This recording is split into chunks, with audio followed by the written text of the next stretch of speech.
Welcome back to the Future of Money Virtual Summit. My name is Richard Taubinger. I'm the CEO of Conscious Marketer and the co-producer for the event. And my name is Ryan Peterson. I'm the CMO of Conscious Marketer. In just a moment, we'll be speaking with James Altucher. He's the entrepreneur, author, and the crypto genius, as you may have seen online. Yeah. There he is. At this point, we've interviewed over 40 thought leaders and visionaries on this Future of Cryptocurrency Summit. We've talked about blockchain, tokenization, trading, investing, and much more. And now just below this video, you'll see some social share buttons. Click those, get this out there. Facebook and Google, they don't make it very easy to market crypto anymore. So let everybody know about the talks. Thanks, everybody. You need to thank for that, I think. Yeah, you broke the internet. Thanks, James. I think they just thank really wanted to everybody ban for showing up. They're like, we can't ban just James. Let's ban everyone. Right. We want to thank everyone for showing up for the summit. And later today, we have two more talks. Adrian Ashley, author of Minting the Future at 4 p.m. and then Brad Hart at 7 p.m. So tune in for those. I'm going to pass this over to John Tarr. He's going to be your co-host for the interview today. And he's the founder of Totally Crypto. Take it away, John. And thanks for joining us today, James, too. I really appreciate it. Thank you guys for inviting me. I super appreciate it, and I'm happy. Hey, what's up, everybody? It's John Tarr, and welcome back. And I've got to put this interview in context, James, because on August 30th, I had a friend, 2017, I had a friend of mine send me a piece that you wrote on the cryptocurrency revolution. They knew that I was involved in Bitcoin and crypto, and he sent me this. I had zero idea at that time who you were. I'd never read. What? I know. Well, believe me, I would soon know. But I did dive into your stuff. But when I read this, I was like, oh, this guy's really cool. And I like his insight into cryptocurrency. So I then go on social media and I say, does anybody know James Altucher? So that I can meet him. And of course, I had somebody who said, yeah, he's like sitting in the office right now. And I'm like, oh, totally awesome. So I said, well, there'll come a time where I want to be able to talk to him. And that time is now. Welcome, man. I'm so excited. I'm excited to be here. I really appreciate you asking me to participate. Thank you. You got it. I've got a bunch of questions for you. Let me read your bio to people if they're unfamiliar with who you are. So James Altucher is a successful entrepreneur, chess master, investor, and writer. He has started and ran more than 20 companies, some of which failed, several of which he sold for large exits. He has also run venture capital funds, hedge funds, and angel funds, and he currently sits on the boards of several companies. More importantly, James has been inspiring people both in person through hundreds of events and through weekly Q&A Twitter sessions by speaking on topics including stress, fear, anxiety, money, and relationships. We're going to talk about all that stuff. His writing has appeared in most major media outlets, including the Wall Street Journal, ABC, Elephant Journal, TechCrunch, Forbes, and CNBC. His blog, The Altucher Confidential, has attracted more than 10 million readers since its launch in 2010, and he is the author of 11 books, including the motivational bestseller, Choose Yourself, and I Was Blind, But Now I See. So you've done a lot, man. Yeah, I mean, maybe too much. Yeah, it's a lot of things I should have just stayed home that year and not done anything. Yeah, well, you gotta fail quick, right? So you gotta keep failing so that you can keep having success. I love that you talk about that. It's one of the things that I want to touch on. Here's a question we're asking all of our speakers that I want to ask you. How do you think cryptocurrency and blockchain will influence the future of money and the world? What's your perspective? Well, I think it's actually obviously two different questions. How about we start with cryptocurrency / Bitcoin and what its role in world history is? Because I think this is not like right now. When you look at a lot of like crypto news, it seems to be focused on like, is it going to have a price spike today, or is it hitting some technical analysis, bottom or top, or this company is now using it, or but let's just put it in a couple of different perspectives. Let's zoom out a little bit. Why does this even exist? Did someone just decide, let's make an investment game and try to convince people it's worthwhile investing in and day trading. No, there's a reason why Bitcoin exists, and the reason is sort of 5,000 years old. If you look at the history of money in general, and there's been a couple of landmarks in the history of money. There was barter or some form of very simple type of exchange. There was precious metals and coins. There was paper money backed by precious metals. Then there was paper money backed by the confidence you have in a country. And now, dare I suggest, there's cryptocurrency. So why did money over 5,000 years need any evolution? Why did we make paper money? Why did precious metals, did we need it? Why did we go into fiat currency? And the simplified answer is that every new form of money solved major problems in the old form of money. So that the world itself was evolving to need money to innovate, to catch up with how the world was innovating. And in order to do that, money had to solve problems. So like, for instance, if you buy a house, you're not going to drive up to the closing with a van filled with gold bars and hand that van over to the seller so he could drive to his new home with a van filled with your gold bars. Like that's a problem with using gold to pay for things. So, let's use paper money and put it in a bank. And now we can do things that way. So, banks combine with paper money, or, banks to facilitate transactions, and paper money to kind of more easily quantify how much money you had, allowed us to make much greater and more diverse kinds of purchases. It also solved the problem of, and this was a big problem at one point. What if you had all this gold and now your country or village or whatever is attacked because people want your gold? Well, now what are you going to do? Drive your van or your horses, with a ton of gold bars to the next place? No, the pirates or attackers or whatever would catch you and kill you and take your gold. But now, it's very easy to move somewhere else, and your bank keeps track of your currency and gives you paper money whenever you need it, or and they even made you a credit cards or a debit card so you can pay using that way. Well, okay, so that's one set of problems. I can come up with a lot of problems that gold and precious metals have. There was a lot of issues with forged coins. There were a lot of issues with again, how do you count money? You need all these weights, to weigh the money. And anyway, suffice to say, gold has and precious metals in general have a lot of problems. I can't go down the street and buy a donut with a bar of gold. I can actually use Bitcoin now to go downstairs to the coffee shop in the first floor, and I could buy a croissant and a coffee with Bitcoin, but I can't do it with gold. I always ask people, tell me one thing right now I can buy with gold. I'm happy to do it. Bitcoin every day. You see more and more websites and stores and companies accepting cryptocurrencies as currencies. We're not getting into blockchain yet, but there's a big part of the story there.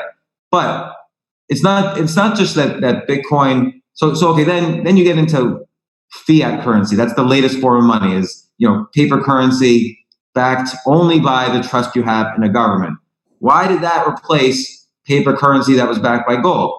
Well, again, the world was innovating at such a fast pace that innovation couldn't be stopped by the amount of gold mining you had in your country. Like, why should your wealth be based on the luck of whether you have gold mines in your country or not? I mean, unless you went to war with another country to grab their gold so you can continue your innovation. So the United States, which went off the gold standard in the early 70s, we were paying for all the social programs started in the 60s. Plus, unfortunately, we were paying for the Vietnam War, which ran up a huge deficit. But also, the United States was beginning the computer era, and so much innovation and so much wealth was created. And yes, there's been inflation, but there's been far greater inflation in quality of life because of the technology and innovation that was developed. So we needed fiat currency to be or money in general to be disconnected from, the hard supply of precious metals. So that was a big reason. But, confidence in money, it depends on the confidence in your country. Like, look, here's a $100 bill. All right. So first off, it has Benjamin Franklin on it. Oh, we trust Benjamin Franklin, right? And then it has all these signatures on it. Like, oh, here's the Secretary of the Treasury. Here's the Treasurer. It must be like a legal contract then. Here's a very official number on the side. And just in case you don't believe in the country, how about in God we trust? Let's pray to God so this has value. But the reality is, at heart, I mean, it is just a piece of paper. So it's not really worth anything. There's no real value behind it except for that trust that's a little bit artificial. And that's why you've seen in almost every single country except the United States, currency inflating or being devalued to the point where it's worthless. Like we saw it all over South America in the 1980s. We saw it all over Asia in the mid-90s. We saw it in Russia in the 90s. Of course, in Germany, famously in the 20s and 30s, the devaluation led to World War II, which was a disaster. So, money and the confidence in your country is a very critical issue. So this brings us all to Bitcoin. In order for something to replace fiat money, regular paper money, it has to solve the major problems of the form of money before, of paper money. So what are some of the problems? Forgery is a problem. There's like $200 billion worth of forged paper currency out there. This trust issue. I don't know if I should trust the U.S. government. Like, I carry this $100 bill in my pocket. Maybe somebody in the Federal Reserve who I don't know and who hasn't consulted with me and the other 300 million people, maybe he's going to suddenly print $20 trillion to pay the U.S. debt, and he thinks that's a smart move. And he hits the button on the printing machine, and all these $100 bills come out. And now the $100 bills in my pocket, without me even doing anything, just got less value because of some human made an error. And that's a huge problem with paper currency. That's why entire countries have disappeared because of that type of human error. Here's another problem with paper money. John, where are you located right now? California. So let's say I wanted to send you money. Okay, I'm not going to mail you cash. I'm going to go to my bank and I'm going to send you a wire. I'm going to tell them I want to send a wire to John in California. They say no problem. So they do it. They initiate the wire. That wire goes up to the New York Federal Reserve, goes through the Federal Reserve, goes to the California local Federal Reserve, goes to your bank, and then finally goes to your bank account. And if you were in another country, it would go through the SWIFT wiring system, and then it would go through your central bank. So there could be 6 or 7 different banks or organizations in the way between me and you. So I can't easily get you money. What's the problem with that? Well, there's human error at potentially at every point. There's privacy. Your privacy is invaded 100% at every point. You think when I send you a $20,000 wire, the FBI, the IRS, the CIA, the DIA, the FDA isn't looking at every single trade? Why is he sending John $20,000? What's he buying from? What's John selling? Like, you're under suspicion now. And that, particularly if you're going to another country, now you have evil organizations in every single country looking at our private transactions. So privacy is a big issue. Sometimes you want to make transactions that, it's kind of the basis of America, is that we should be able to do things without a government overlord watching us. And I'm not anti-government. I'm not a conspiracy theorist. It's just a fundamental problem, is that you sometimes don't want 6 organizations in the middle between me sending you a wire.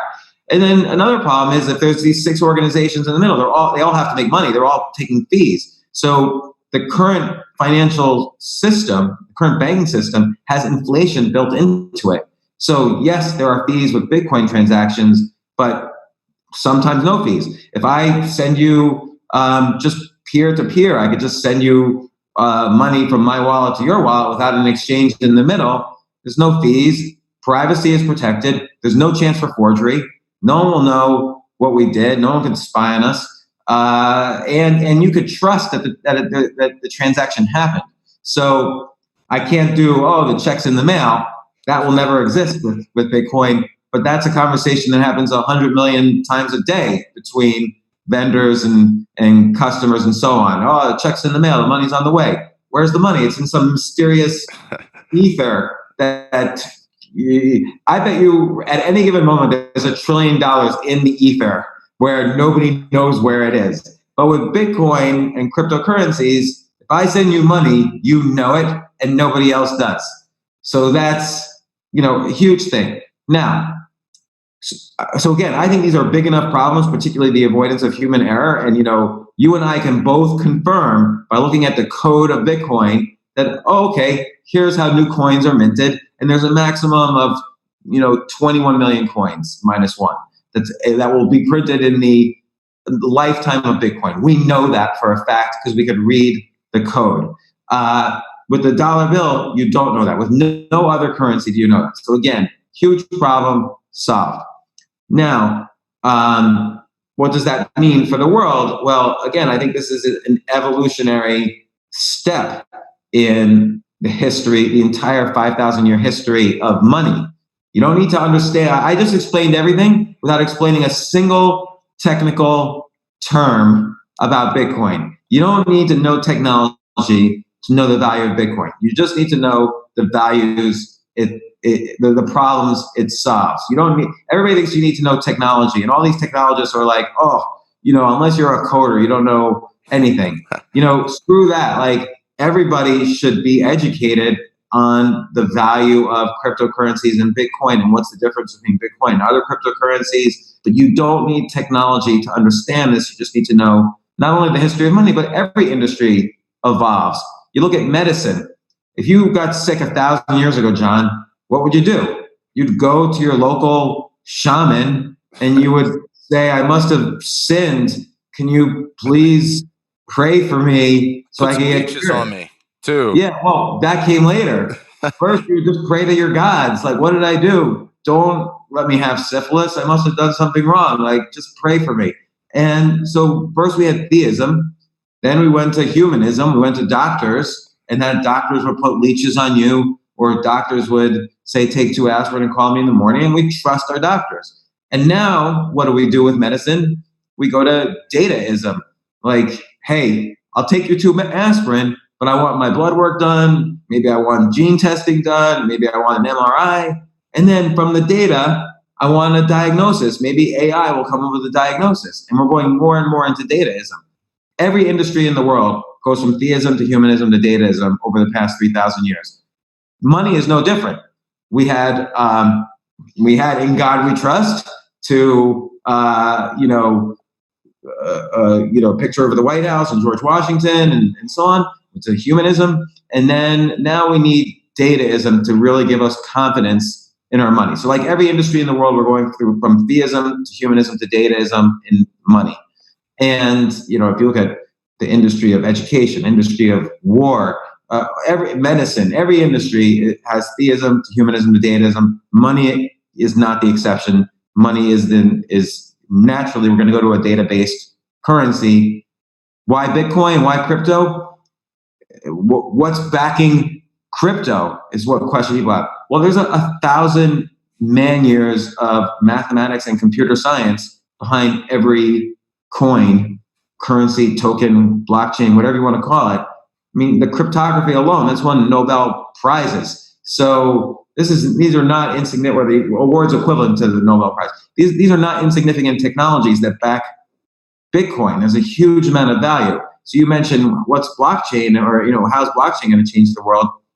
That's like saying, how's the internet going to change the world? The internet was really a very simple networking protocol, and there was many networking protocols. And if you were at a company and had to write a software application, you sometimes would write your own networking protocol. All of that ended when the internet became popular. We all decided we're going to use the same kind of interface and the same networking protocol, And that's how we're going to do everything on computers from now on. And it worked. Blockchain is like attached with cryptocurrency, blockchain is like the internet of money, and the internet of transactions. Every transaction can be tracked, confirmed, and I'm not just talking about money. If you and I are doing a lot of business together, we might want to track, John and I spoke on the phone at this time, and then we made this deal, and then we made this deal. It's a natural way to track everything. Let's say I want to make a deal with you, like, John, I want to buy your house. Okay, I'm going to put the money in escrow on the blockchain. When you put a single token, that represents the title to your house on the blockchain, then we can make it so that our two private keys will unlock the money in the escrow. So all contract law can be baked into the blockchain. There's so many uses of blockchain. UPS is going to start using blockchain to track every single transaction they do, because the logistics of tracking 1 billion packages a day is very hard.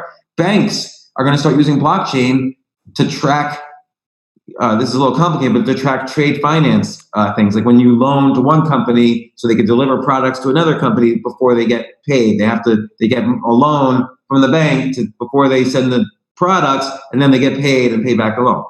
That's trade finance. Banks have to track all of these transactions. So blockchain is perfect for that, better than anything else ever invented. And so again, you have this huge thing, blockchain, that has all of these use cases. And I mean, the use cases are just beginning to get discovered. Just like the internet in 1994, the use cases were just beginning to get discovered.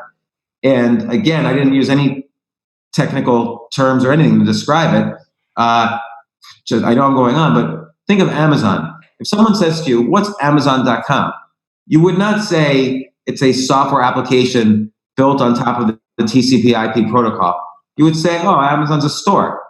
So Bitcoin, I'm not going to say, it uses public key cryptography and blockchain and blah, blah, blah. No, you would just say, it's the new currency. It's currency. I can buy stuff with it. And so again, that's the basic. I can go on for 5 hours about your question, but that's the basic answer, that these are natural evolutions in history. The uses of crypto, the use of blockchain. You can look at it from the point of view of the history of money, or you can look at it from how every single industry in life evolves over time. And cryptocurrency is perfect for that. And you can say, why Bitcoin? Why now? Well, we're ready for it now, and Bitcoin's got the technology we needed to solve all the major problems of the last form of currency. So it's here to stay. It's going to get bigger. Then you look at it from a price point of view, and price is always determined. We learned this for thousands of years. Price is determined by supply and demand. So let's just take Bitcoin specifically, which is the most popular cryptocurrency. We know what the supply is. There's only going to be 21 million Bitcoins minted. What's the demand? Well, that's you can answer that. The demand for money is $200 trillion. That's the amount of money in the world. It's not really, it's going to go up more, it's going to go up with inflation. It's going to go up 1 or 2% a year, the demand for money on the planet. So demand is fixed at around 200 trillion, plus or minus 1%. Supply is fixed, 21 million coins. So that means the only thing that could change is price.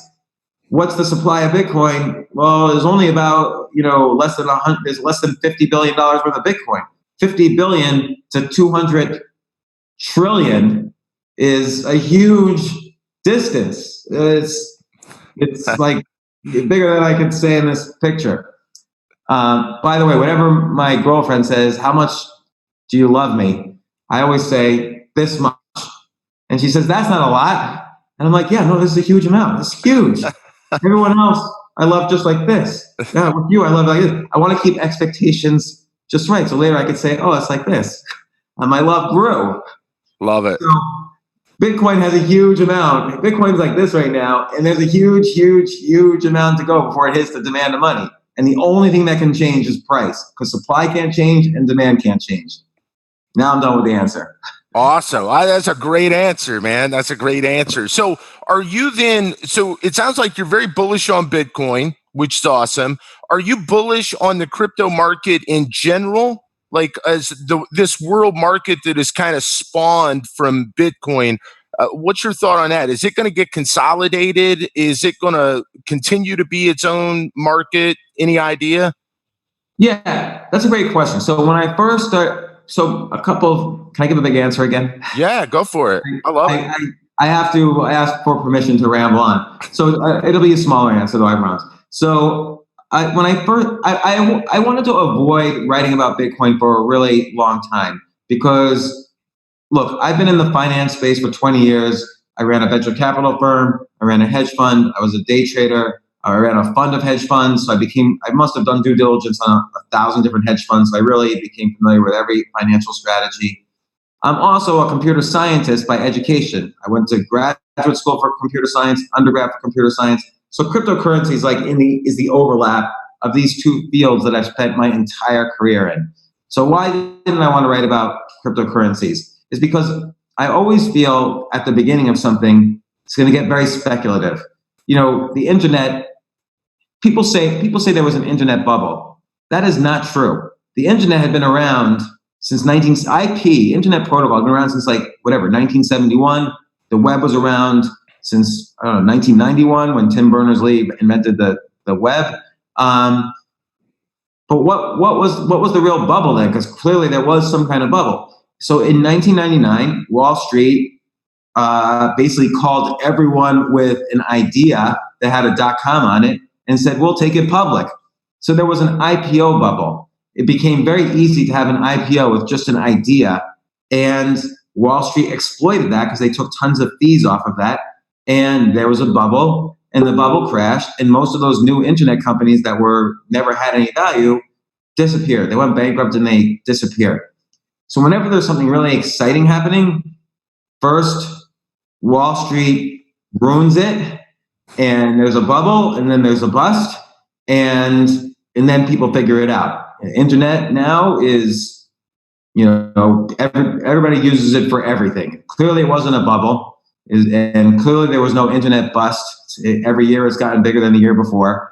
So it was a financial innovation bubble based around IPOs. Housing bubble. There was no housing bubble. Housing prices, the housing crisis, so-called, occurred in 2008, the end of 2008, early 2009. Housing prices already had gone down in 2006.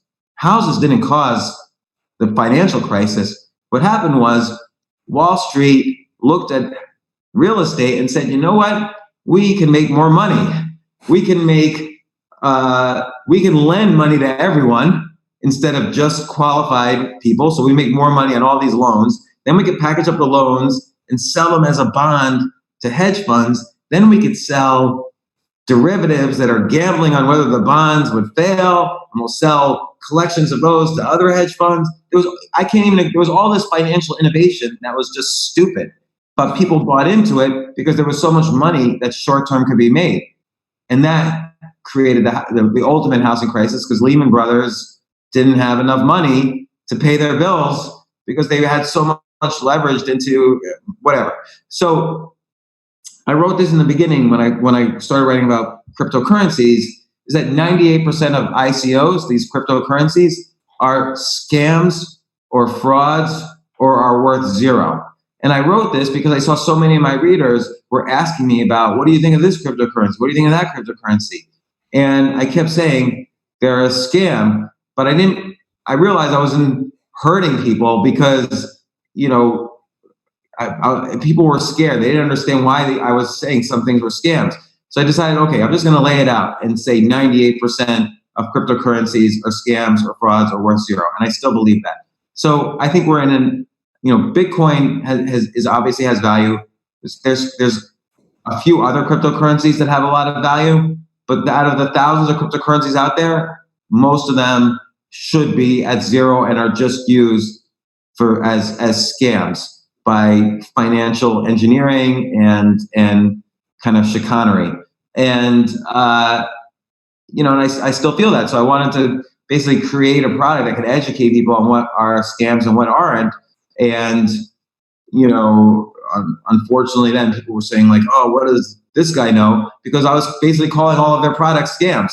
So of course, everyone's going to hate that if you're trying to educate Middle America on how to avoid the bad stuff that's happening. So in the long run, what's going to happen is prices will stabilize on Bitcoin and Ethereum and some of these other big coins, and then they'll start to rise as they should. And most cryptocurrencies will be out of business, and the cryptocurrencies that succeed will be the ones that solve real problems. So why is there a US dollar and a Canadian dollar? Why are there multiple currencies right now in the world? There's really no reason. In 1770, the US, the states went up to Canada and said, "Hey, do you guys want to hang out with us? We'll have fun."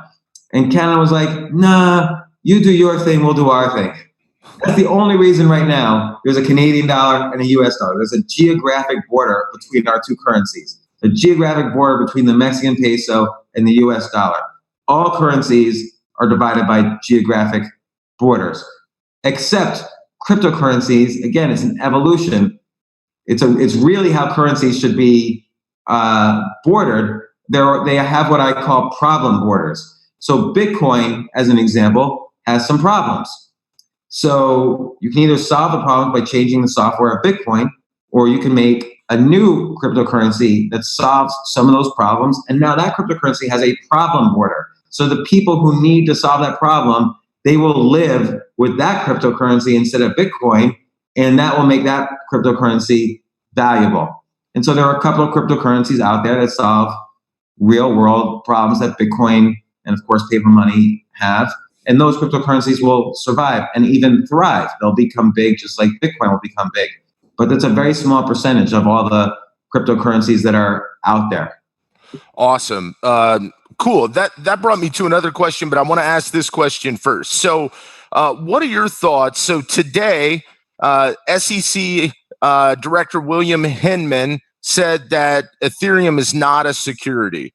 So what are your thoughts on that? Did you expect that? Did you expect him to say Ethereum was a security?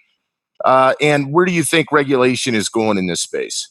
Well, a broad answer is regulation is a good thing in this space. Just like we all wish in 2006 somebody had regulated these derivatives on derivatives on derivatives of mortgages, which now they have regulated. And the market has regulated them a little bit too. But the same thing will happen here. Some regulation will come from the government, and some regulation will be from the market itself. But Ethereum is not whether I expected anything from the SEC or not, I don't know. The SEC gets many things right, and they get some things wrong. I think there are bigger problems with the cryptocurrency trading environment than just deciding what's a security or not. But Ethereum, again, no one really spends Ethereum. Ethereum is used to, first you ask, what is the problem that Ethereum solved? Why does Ethereum exist? Well, Bitcoin has a software layer on top of it. You can use that software layer to program, what are now called smart contracts, like I described earlier, doing an escrow deal with you, John, if I was buying your house, you could program that on top of the software layer of Bitcoin. Well, not everybody's a software developer. Not everyone knows how to program on top of it. So Ethereum basically took, made a cryptocurrency with all the qualities that Bitcoin has, but they also made that software layer much easier for the average layman to make a smart contract. And so then all these other coins were developed using smart contracts. So you take as an example, Filecoin was developed on top of the Ethereum platform so they can have smart contracts to make it easier for people to store documents across a decentralized network of computers. That's all done on the smart contract layer of Ethereum. So it's basically functional. That's like saying, the internet protocol is a website. Ethereum is essentially like a protocol for making other cryptocurrencies with very specialized smart contracts.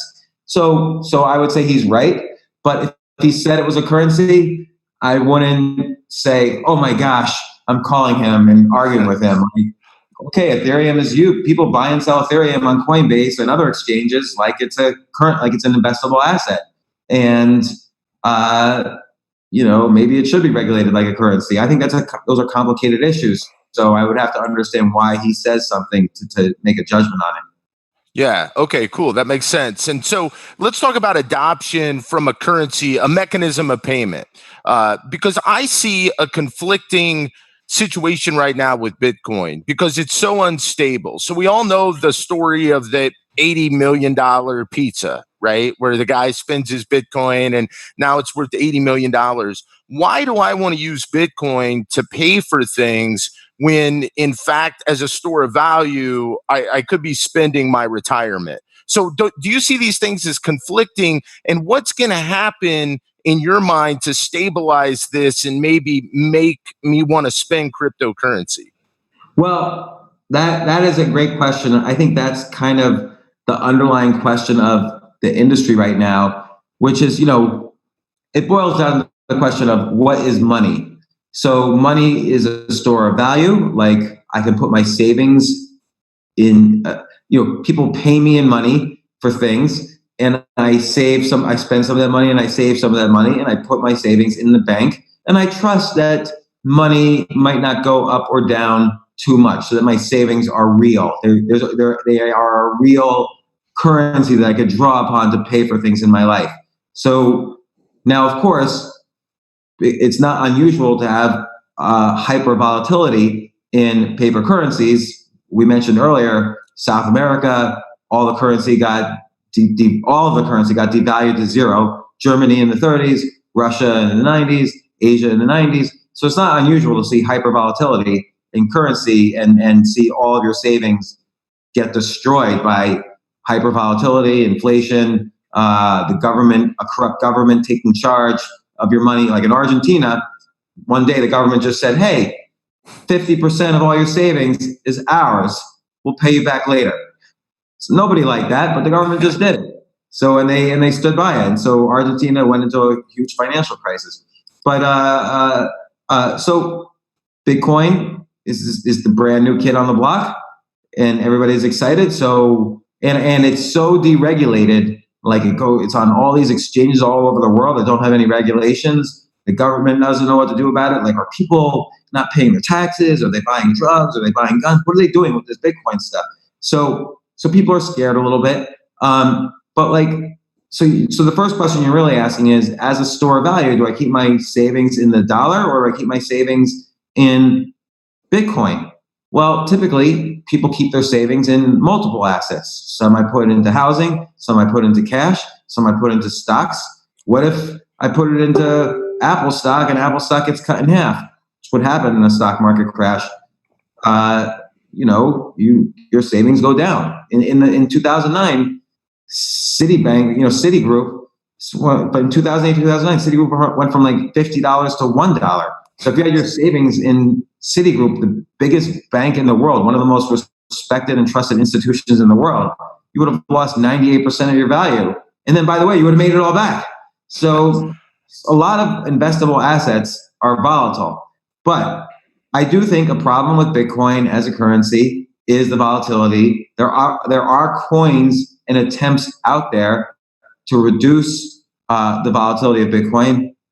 I'm just going to say I'm biased. I'm an investor in Basecoin as an example, as are Andreessen Horowitz and the Winklevoss twins and many other, smart money investors are in Basecoin. That could be a solution where it ties the price of the coin to some inflation-based assets, and it has a mechanism for adjusting the amount of coins and adjusting the volatility.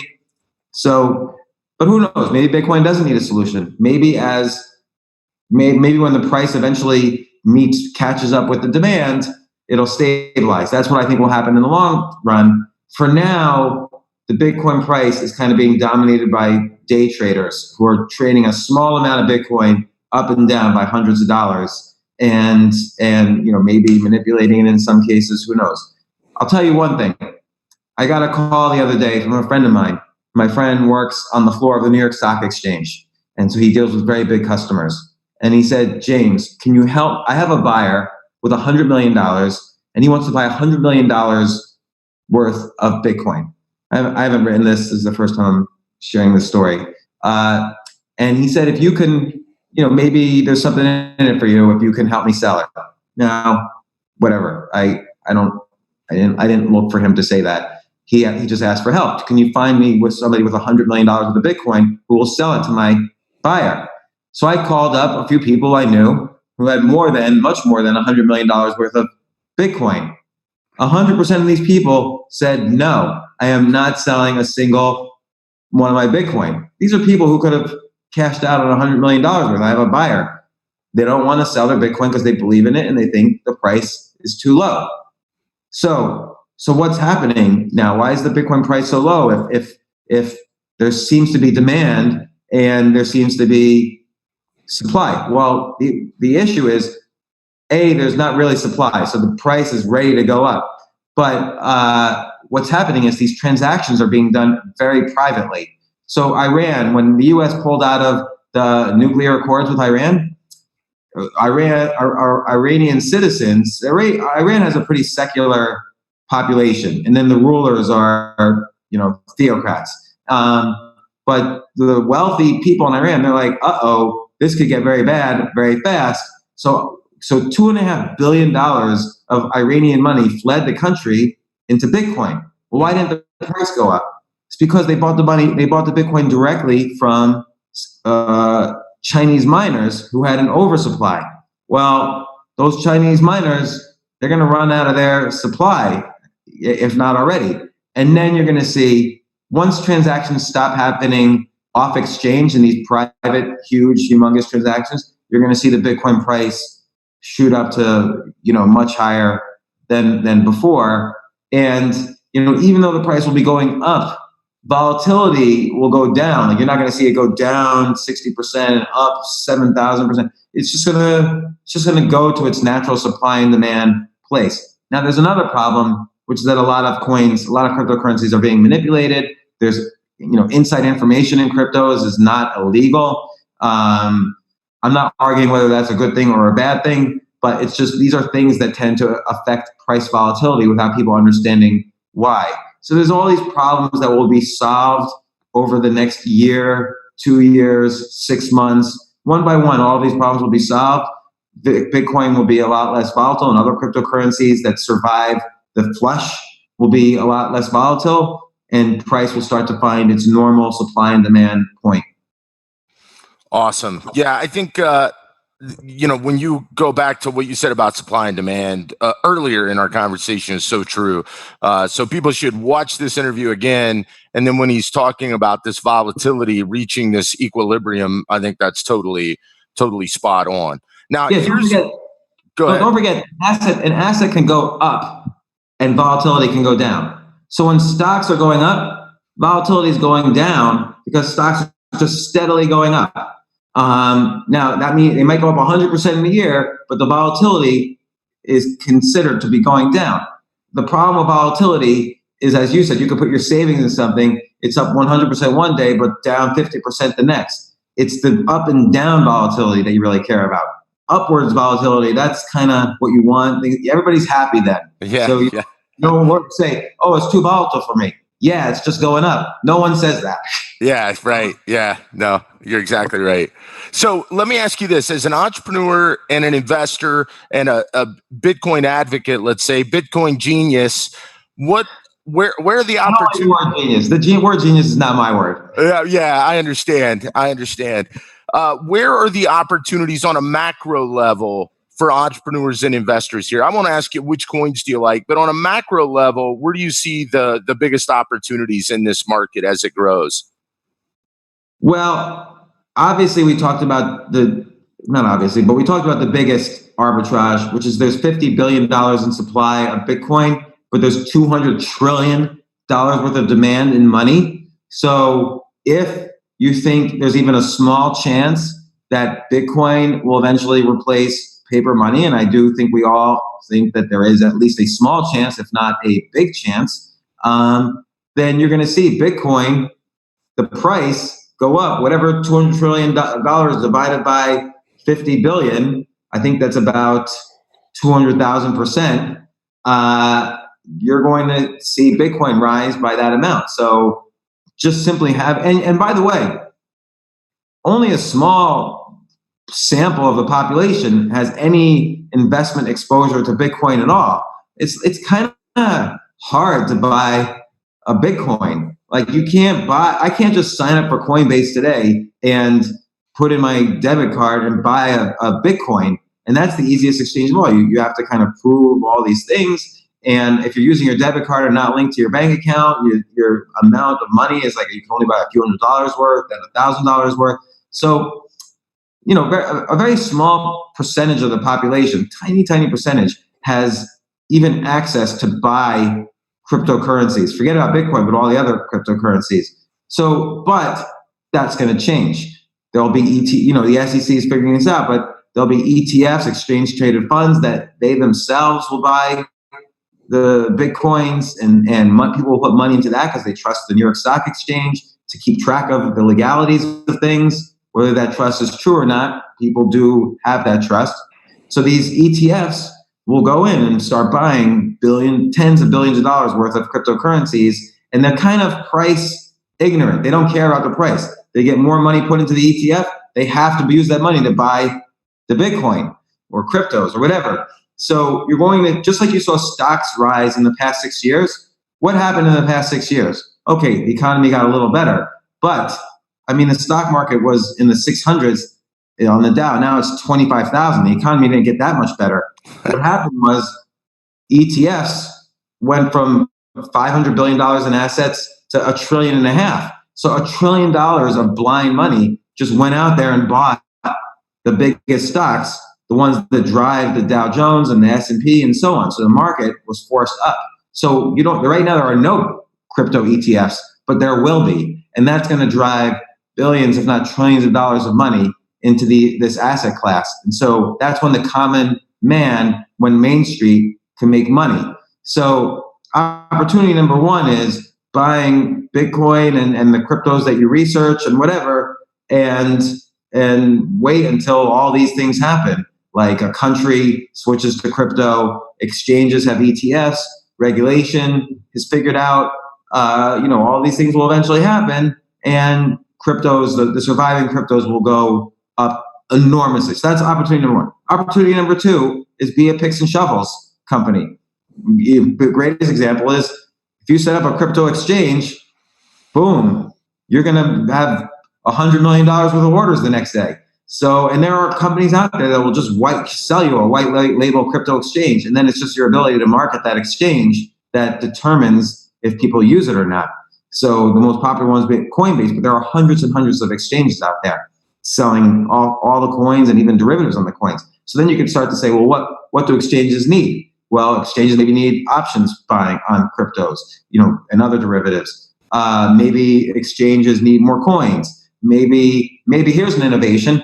Maybe there should be a peer-to-peer exchange, like kind of like a Craigslist, rather than, of buyers and sellers, rather than an actual platform where we do, like it should be the case. Maybe you just post, hey, I want to sell 100 Bitcoin. And then I just email you and say, yeah, here's my private key. I want to buy, I want to transfer some money to you. Let's do the trade. So there could be peer-to-peer exchanges. I think there's an opportunity there. But that's just in exchanges. What about, take your business, totallycrypto.com.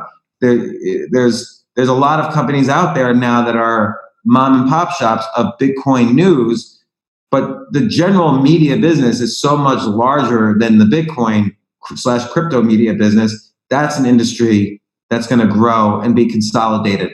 Like I was talking to a major media organization. Like think of, in your mind, they're one of the top 3 or 4 media organizations in the world. I was talking to the CEO and I asked him, and they sell the most popular news and magazine publications in the world.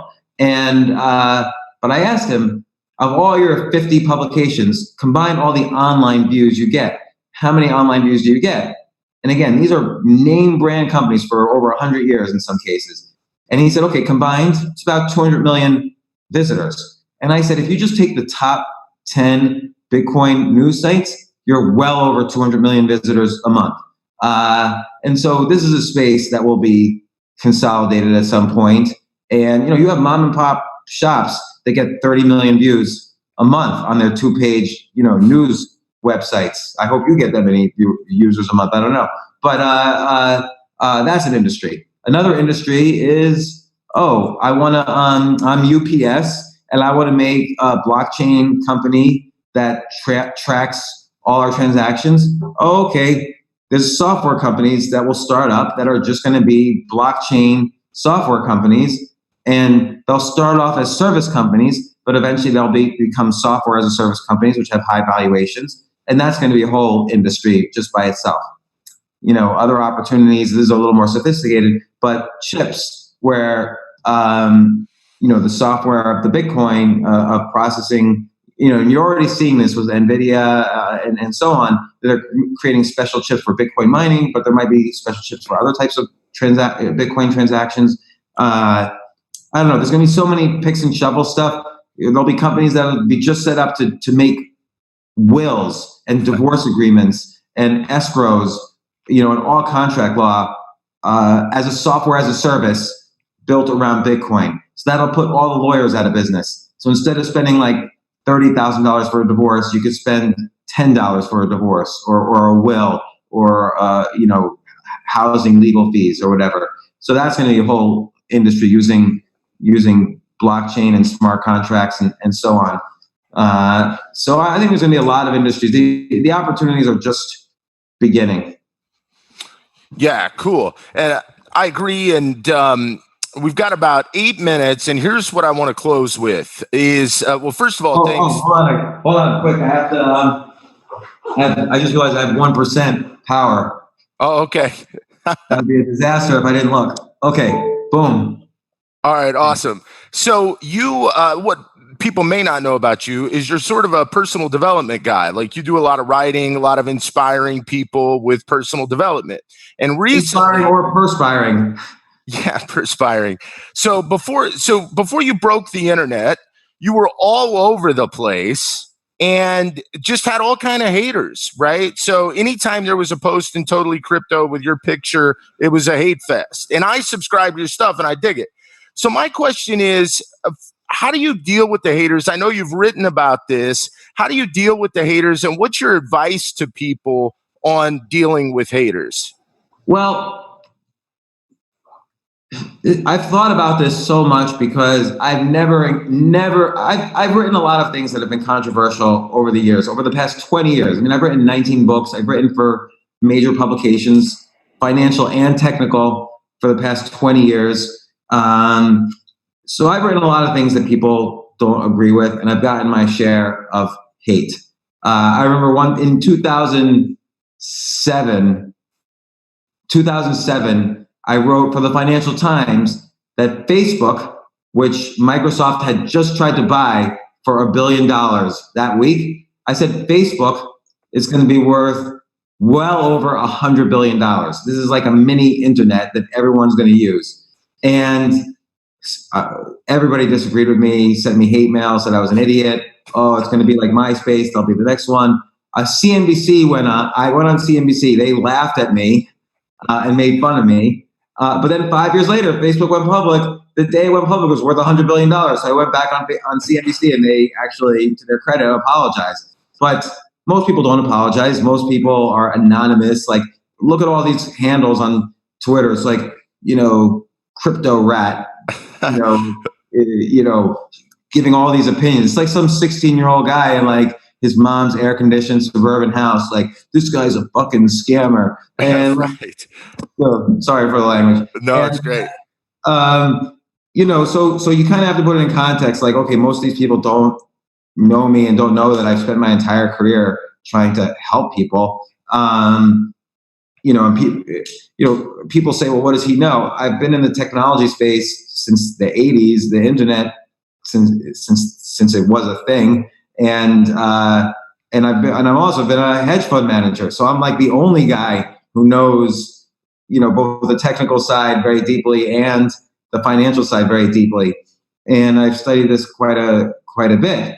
But I think people I don't know why, I think people didn't like the tone of my ads. But in order to sell something on the internet, I wanted to sell something that a lot of people worked on. So there's videos, there's books, there's a newsletter that I have really qualified but expensive researchers who work on this. And so I had to put a price to it and sell it. Now, if I'm just being Mr. Nice Guy and say, hey, please buy my thing, no one would buy it. So you have to sell anything on the internet, you have to be positive and aggressive. Now, if you believe in your product, which I do, by the way, and it was doing well, which is why you only saw my ads everywhere, because they were working, and because people enjoyed the product and were telling their friends, oh, this is working. So we were making money and we were using profits to buy ads, and we were doing the best. We were actually the best in the industry, so we bought the most ads, and that's the reason everybody was seeing my disgusting face everywhere. But then, I don't know, everybody hated it, because it was using this salesy language, which you kind of have to use on the internet to sell anything. And it was a picture of me, which is not to everyone's taste. And, the ad copy is written in traditional sales copy language. And I think just people are, they don't like it when people are selling things. Tony Hawk, who he is? He was the world champion of skateboarding for 11 years in a row. Super nice guy. And then he's probably made over $100 million from creating electronic games in the skateboarding space. I called him and asked him for advice. What'd you do when everyone started calling you a sellout? And he said, listen, you're not a sellout if you're not selling. And I was selling because I created value. And so, I don't know, haters gonna hate. And another expression I like is, if you're a threat, you're a target. So I was a threat to what other people's agendas were, and so I became a target. And the best thing to do, to answer your question, is to just ignore it and keep your head to the ground and do good work. Awesome. Well, I enjoyed this. I really appreciate you coming on, and I know all of our viewers appreciate you. Thank you for being part of this. Sean, thank you so much. I really appreciate it. Great questions. And I could talk for days about this. So if you need any help with anything, let me know. And, congratulations on pulling off this amazing conference. Awesome. Well, we thank you for your support, and everybody. I'll never be able to say James' last name, Altucher, fast again without a smile. Altucher fast. I love that. So thanks, James. Thanks, everybody else. Thanks, John. Reminder, you can get James, you can get this recording of him and I and all of our speakers in our cryptocurrency training kit. Over 40 speakers, audios, videos, PDFs, all for $297. Today is the last day of our summit, so act now. And we're going to be back with you here soon. So we'll see you guys in just a little while.